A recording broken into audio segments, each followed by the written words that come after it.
자, 한번 생각해 보세요. 현대 컴퓨터, 그리고 우주로 로켓을 쏘아 올리는 물리학, 심지어는 낙관주의라는 개념까지 이 세 가지가 도대체 무슨 공통점이 있을까요? 언뜻 보기엔 정말 아무 상관없어 보이잖아요.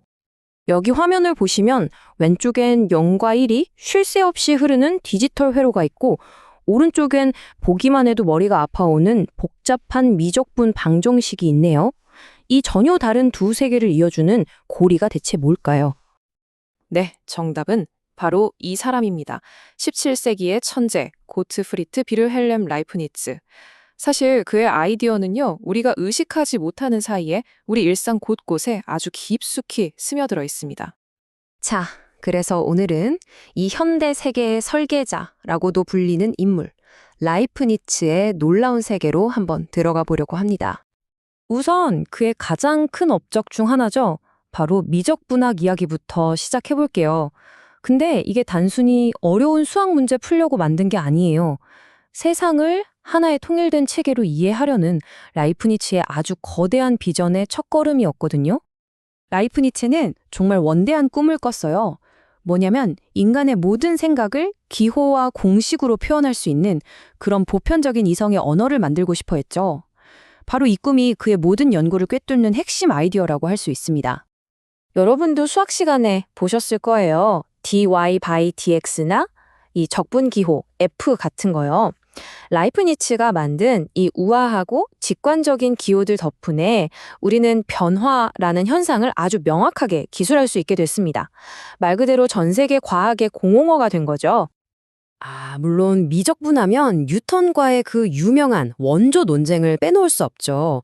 근데 사실 누가 먼저냐 보다 더 중요한 질문이 있어요. 바로 왜 라이프니츠의 방식이 결국 표준이 되었는가 하는 점입니다. 정답은 그의 표기법이 훨씬 더 기호적이고 분석적이라 사용하기가 훨씬 편했던 거예요. 그래서 결국 보편적인 표준으로 채택된 거죠. 자, 미적분학이 변화를 설명하는 언어였다면 이제는 거의 모든 것을 설명하는 더 근본적인 언어로 넘어가 보겠습니다. 그의 철학적인 아이디어가 어떻게 현대 컴퓨터의 기반이 되었는지 이 연결고리가 정말 기가 막힙니다. 이게 진짜 놀라운 지점인데요. 라이프니츠가 이진법을 생각해낸 건 사실 신학적인 이유 때문이었어요. 그는 완전한 존재인 신을 1로 그리고 아무것도 없는 무를 0으로 보고 이 두 가지로 세상 모든 것이 창조되었다고 믿었던 겁니다. 그러니까 이진법은 그에게 있어서 그냥 숫자가 아니었어요. 모든 복잡함을 있다, 없다, 혹은 켜짐, 꺼짐이라는 가장 단순한 상태로 되돌릴 수 있는 그야말로 순수 논리의 언어였던 거죠. 그런데 라이프니츠는 여기서 멈추지 않았습니다. 그냥 좋은 생각이네 하고 끝낸 게 아니란 말이죠.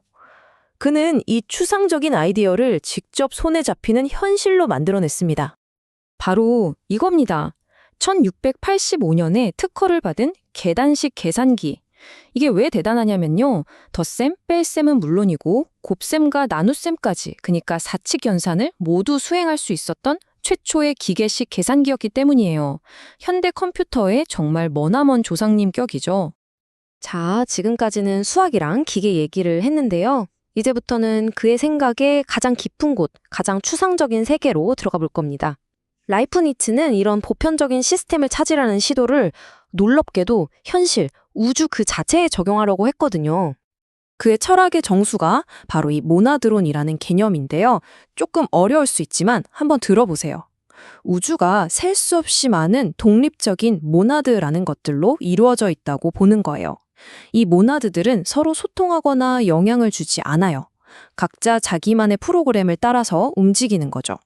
그런데도 이 모든 것들이 완벽한 조화를 이루는데 그건 신이 미리 완벽한 하모니를 설정해뒀기 때문이라는 이론입니다.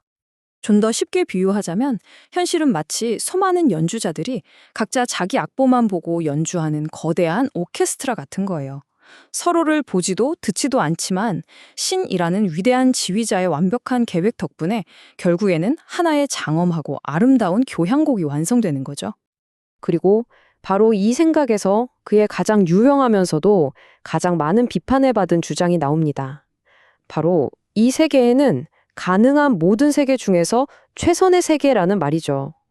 이게 이 세상에 나쁜 일이 하나도 없어 라는 뜻이 아니에요. 그게 아니라 수많은 가능성 중에서 신이 고려했을 때 결과적으로 가장 큰 선과 완벽함을 담고 있는 버전의 세계를 선택한 것이 바로 우리가 사는 이 세상이라는 그런 의미입니다. 자, 지금까지 미적분학, 이진법, 그리고 철학까지 정말 여러 분야를 넘나들었는데요. 이제 이 흩어져 있는 조각들을 하나로 모아서 라이프니츠라는 거인의 유산이 오늘날 우리에게 어떤 의미를 갖는지 한번 정리해 보겠습니다. 그의 일생을 간략하게만 훑어봐도 정말 대단하죠.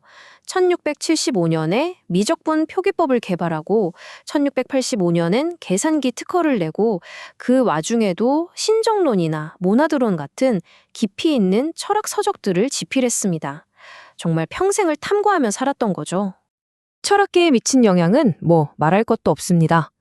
저기 보이는 이마누엘 칸트 같은 후대의 위대한 철학자들이 라이프니츠의 생각에 동의하든 혹은 비판하고 반박하든 그의 사상을 빼놓고는 자신의 철학을 이야기할 수 없을 정도였으니까요.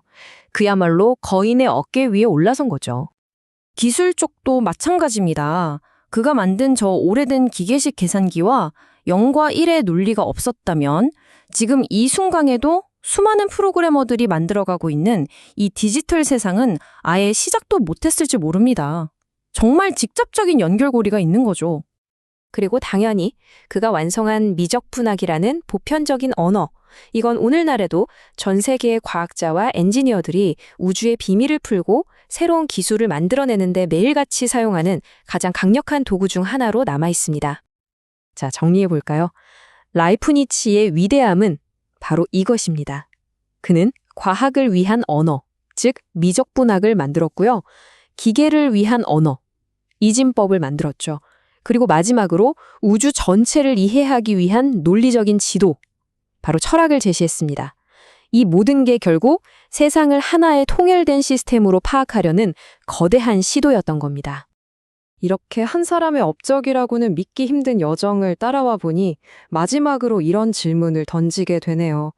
모든 학문이 극도로 잘게 쪼개지고 전문화된 지금 같은 시대에 과연 라이프니츠처럼 여러 분야를 넘나드는 그런 보편적인 천재가 다시 등장할 수 있을까요? 아니면 이제 그런 시대는 영원히 끝난 걸까요? 여러분의 생각은 어떠신지 궁금합니다.